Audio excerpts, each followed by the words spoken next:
good afternoon. It's a pleasure to have you with us to talk about Miami Noir, the classics.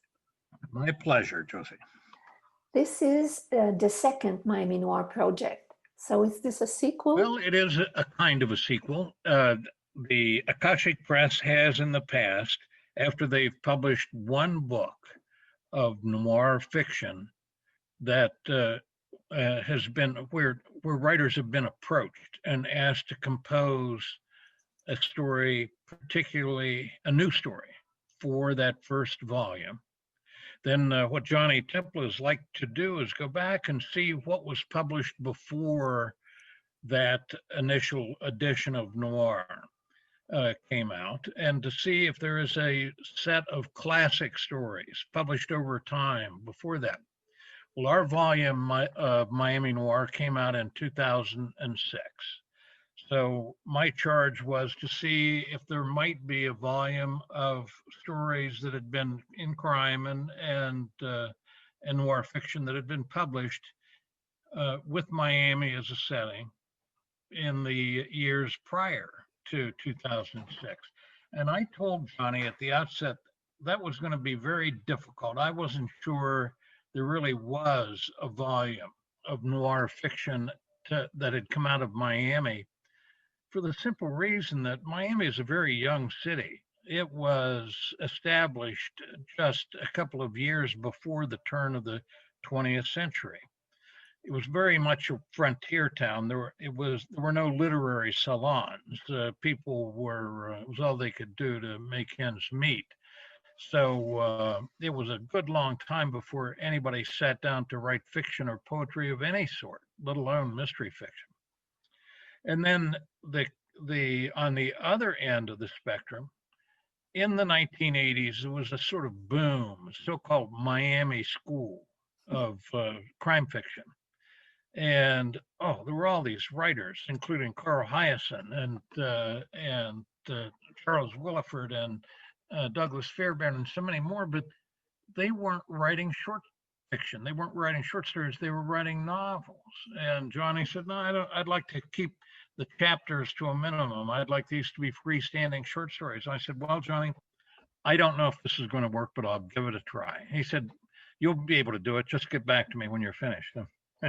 So off I went on what I thought was a fool's errand. And lo and behold, we now have a 400-page volume of Miami Noir 2, the classics, the first of which was published in 1925 by Marjorie Stoneman Douglas in the Saturday Evening Post. It turns out this woman, who became the darling ecological writer of South Florida, the champion of the Everglades, had begun a writing career as a reporter for the Miami Herald and as a sometime crime writer of crime fiction, which she peddled around to various popular magazines at the time. And that was just the beginning, Marjorie's 1925 piece, which is very good, by the way. Yes, it's very interesting because it goes from 1925 up to 2006. That's correct, yeah. So how did you choose, among everything, the authors and both the stories and the authors? I have to say that the early stories of any, the early stories, there weren't very many of them. So thank heavens, the few that were of quality. The Damon Runyon's piece, for instance, is the only short story. I don't know how many, 400 stories, 500 stories, more probably. The only story he set in Miami, the only short story he ever set in Miami, turns out to be a good one, and thank heavens. that was the sort of happy accident that we had that I was able to do. Oh, there was another very interesting story, a story called Sail by a man named Lester Dent that was written in the 1930s, and he was the fellow who went on to great fame as the creator of the Doc Savage series, wrote hundreds of novels and novelettes of Doc Savage. And he early on in his career wasn't so sure that Doc Savage was going to work out, so he penned a couple of short stories set in Miami featuring a detective that he thought just might become a series character. Well, that never happened because Doc Savage became a didn't need to branch off into a Miami-based private eye, but the story Sale is terrific, and it was published in Black Mask magazine under another name, and the editors made him change a number of things. We've published it in its original format, the way Dent really had originally intended it, and it's a terrific story. Really, there's some little gems like that that very little known pieces of crime fiction and by interesting writers that I think people will really enjoy having a look at. For yourself, being a writer, what is the difference in writing short novels versus? Well, I'm pretty much I had one short story set in Miami that was published during the before 2006, a few afterwards, but one short story. I published 10 novels, but only, hundreds and hundreds of pages, but only one short story. And I'll have to say I liked my own story well enough to put it in there, but I often, I teach creative writing. I'm the director of the creative writing program at Florida International University here in Miami. Yes. And I often tell my students, it's as difficult to come up with a good idea for a short story as it is for a novel. You're burning up the same amount of material in a short story, in many cases, as you are for a novel. But there is an essential difference in that the short stories are more about moments, and novels tend to be, very few of them are like Ulysses, one day in the life of a character walking around Dublin. They're much more about periods of time and the build up to something momentous in a life and of much greater complexity. And you can use multiple points of view, number of characters in your novel.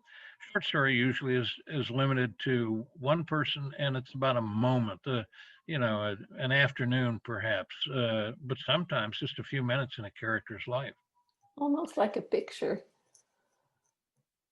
It's but the power, I think, and what a writer wants to engender in a reader is also pretty similar.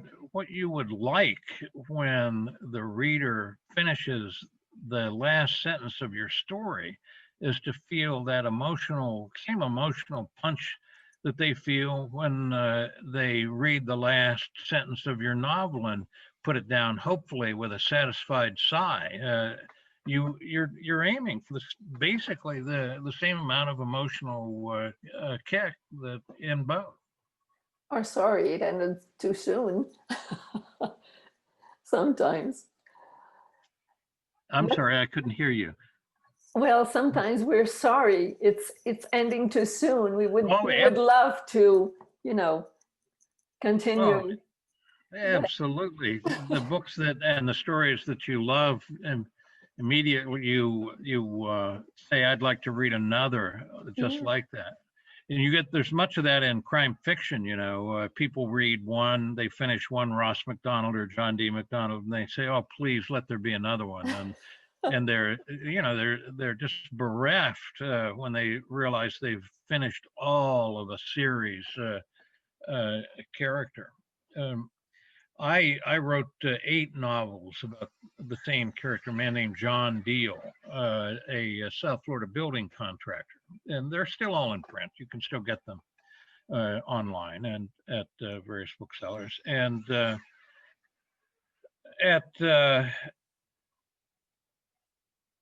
first, I chafed under those constraints. I thought, well, how many life threatening circumstances can one building contractor get into credibly? But after a while, I began to, well, first of all, friends of mine started coming up to me with ideas. I've got an idea for your next story, and the next the next installment of Deal, and they would give me titles. They all have, most of them have Deal in the title, and they were always giving me titles and plot lines. The one thing when you're writing a serious character, you discover that you don't have to make up everything all over again. You have a character with a history and that you've already delved into, and it gives you what it does allow you to do. You might think, oh, if you're working with the same character every time out, then it's going to get repetitive. I found it just the opposite.